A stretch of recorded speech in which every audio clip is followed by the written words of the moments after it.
Hola, ¿qué tal? Mi nombre es Marcia Menacho, este es el curso de Economía, mi sección es la Y22A y mi profesor es Rafael Celis.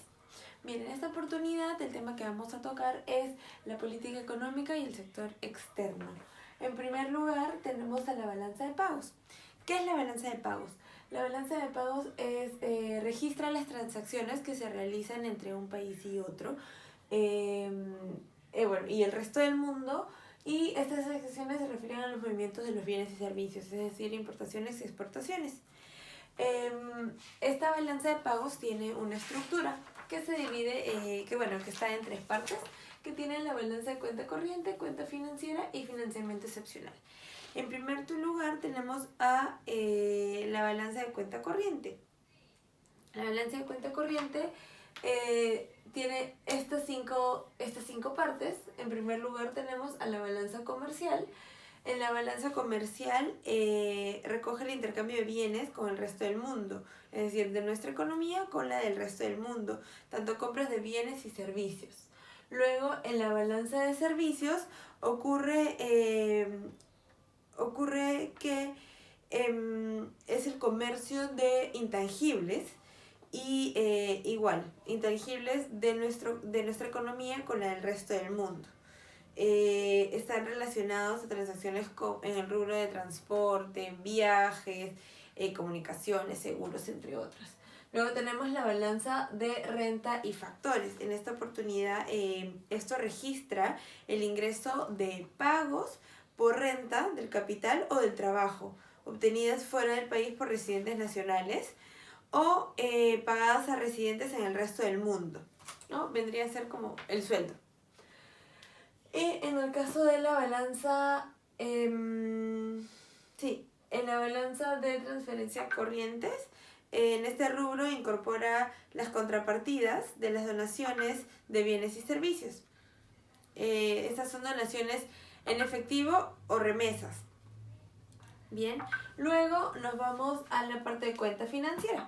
En cuenta financiera lo dividimos en tres partes. Tenemos sector privado, sector público y capitales de corto plazo. ¿Qué quiere decir con sector privado?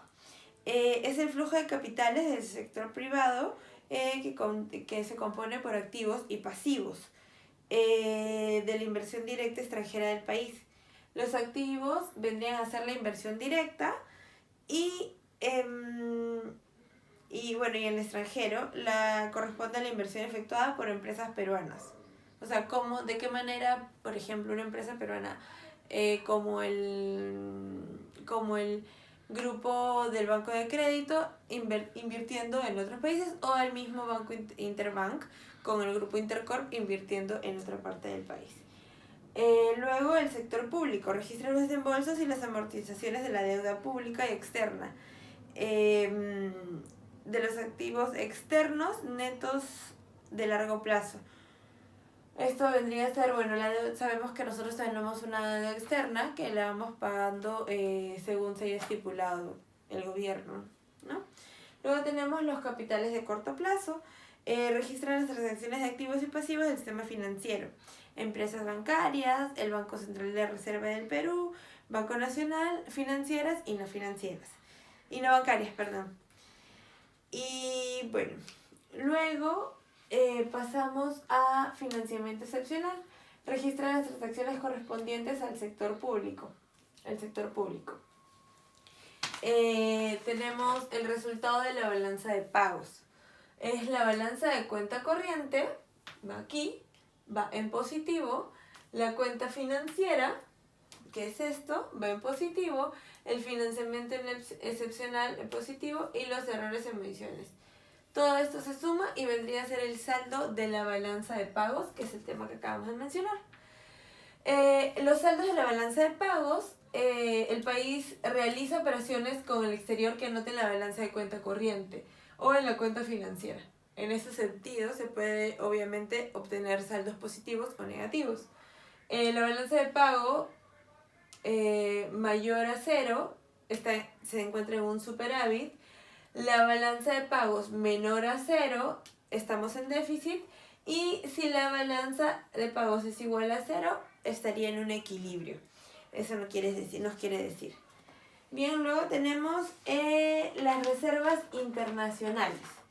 Y en las reservas internacionales, que es nuestro segundo tema, bien, son los fondos de monedas extranjeras y derechos especiales de giro que en un país tiene para realizar pagos internacionales o para compensar el déficit de liquidez de la balanza de pagos. Hablamos del déficit como la balanza de pagos era menor a cero, ¿verdad? Luego, la importancia de las reservas internacionales. Bueno, nos mencionan tres, que es contribuir a la estabilidad económica y financiera del país, garantiza la disponibilidad de divisas para situaciones extraordinarias, de repente un tema coyuntural que se necesita, en este caso es que garantiza la disponibilidad de efectivo para el país. Contribuye a la reducción del riesgo país y a la mejora de los calificativos crediticios del Perú. Bien, luego tenemos, ¿qué constituyen las reservas internacionales? ¿Cómo las reservas internacionales están formadas? Tenencia de oro y plata, billetes y monedas extranjeras, depósitos de divisas, certificado de depósitos y los títulos o valores de primera clase líquidos. Luego, como tercer tema, tenemos el mercado de divisas. El mercado de divisas es aquel en el que se compran y se venden monedas de diferentes países. Algo así como de repente la bolsa de Nueva York, en donde están comprando acciones de diferentes partes del mundo. Empresas van y colocan sus acciones y es todo, todo va rotando, compran, venden constantemente. Ese sería el mercado de divisas. En el mercado de divisas tenemos la demanda de dólares. Se dice que la demanda de dólares se lleva a cabo los importadores nacionales que necesitan convertir sus soles, en este caso en nuestro país sus soles, a dólares para pagar las mercancías que importan. Por ejemplo, si una empresa peruana de importaciones, valga la redundancia, le compra a los chinos, a mí como empresa me importa que el dólar sea más barato para que mi ganancia sea mayor. Luego tenemos la oferta de dólares. La oferta de dólares la llevan a cabo los exportadores nacionales que necesitan convertir sus dólares a soles para realizar sus gastos. Entonces, a mí como exportador me va a convenir, si yo tengo dólares, me va a convenir que el tipo de cambio esté más alto para obtener más soles. Claramente, porque me van a pagar un monto mayor. El equilibrio del mercado de divisas, tipo de cambio 3.50, cantidad de dólares 1.5, excedente en dólares, carestia de dólares. En este caso, si se encuentra en 3.5 y el tipo de cambio y está en 1.5, si se encuentra aquí, en este punto de aquí, tenemos un equilibrio, ¿no? Porque es lo que está esperado. Bien, ahora tenemos como tercer punto el tipo de cambio. ¿Qué conocemos por el tipo de cambio? Es cuando lo que sabemos que el banco nos compra o nos vende dólares, ¿verdad? Depende de nuestra necesidad. ¿Qué es? Es la relación de equivalencia entre dos unidades monetarias. Puede ser dólares, euros, yenes, rublos, lo que sea, el tipo de moneda que sea. Se determina en el mercado de divisas mediante la interacción de la demanda y oferta, como lo mencionábamos hace un rato. Con las variaciones en el tipo de cambio, la moneda nacional se puede apreciar o depreciar. ¿Qué quiere decir esto? Lo vamos a explicar con esta diapositiva. La apreciación de la moneda. Una moneda base se aprecia en relación a otra cuando el tipo de cambio entre ambas baja. Ejemplo, el sol se aprecia cuando el tipo de cambio de soles a dólares pasa de 3.50 a 3.30. Eso quiere decir que yo voy a... mis soles vale menos de lo que costaba antes. O sea, por ejemplo, como le dice ahorita, si un dólar equivalía a 3.50 y si ahora el dólar que tengo vale 3.30 o 3.20 o 3.10 o 3 soles, quiere decir que mi moneda se está apreciando. Mientras más baje, quiere decir que mi moneda se aprecia, ¿verdad? Luego tenemos una apreciación del sol, encarece los bienes y servicios peruanos para los extranjeros y abarata los bienes y servicios extranjeros para los peruanos. También tenemos la depreciación. Una moneda base se deprecia en relación a otra cuando el tipo de cambio entre ambas aumenta. Ejemplo, el euro se deprecia si el tipo de cambio de euros a dólares pasará de 1 a 1.5 o a 5. Un incremento en el tipo de cambio sol-dólar supone una depreciación del sol frente al dólar, que abarata los precios de nuestros bienes y servicios en el extranjero, ¿sí? Luego tenemos el tipo de cambio nominal y real. El tipo de cambio nominal es el número de unidades de la moneda nacional que hay que entregar por una unidad de una moneda extranjera. Eso quiere decir el tipo de cambio nominal. Luego tenemos el tipo de cambio real. El tipo de cambio real mide el valor de los bienes de un país frente al otro. Grupo de países o el resto del mundo al tipo de cambio nominal vigente.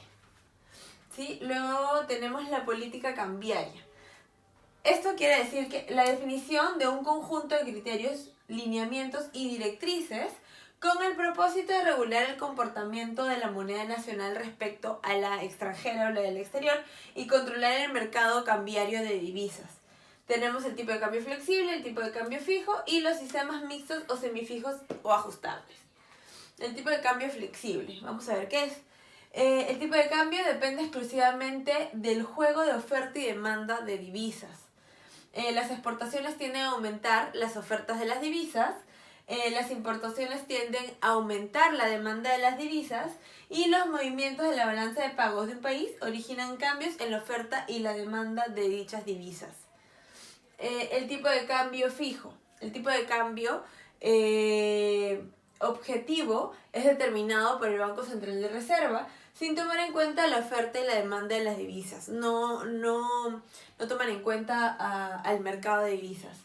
Su finalidad es que no se generen presiones de alza o de baja del precio de la moneda. Como sabemos, el BCR se vela por la estabilidad de la moneda, del precio extranjera, fundado en criterios técnicos o de la política económica. Y como sabemos, tenemos dos tipos de política económica, la expansiva y la contractiva.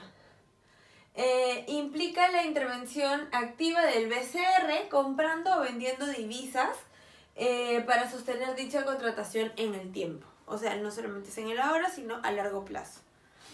Y bueno, por último tenemos el cambio fijo, semifijo o ajustable.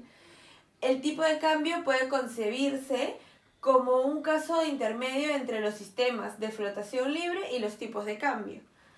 Este sistema permite un cierto grado de flexibilidad al tipo de cambio, pero dentro de unos límites determinados, las denominadas bandas de flotación sucia.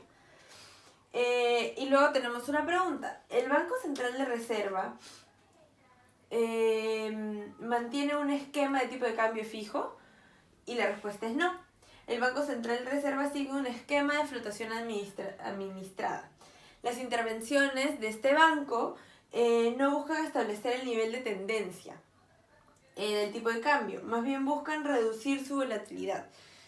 Buscan que ésta no se eleve ni se baje en pasos agigantados, por decirlo así, porque si no afectaría claramente a los importadores y a los exportadores y también a los ciudadanos. Espero que esta explicación les haya servido. Muchas gracias.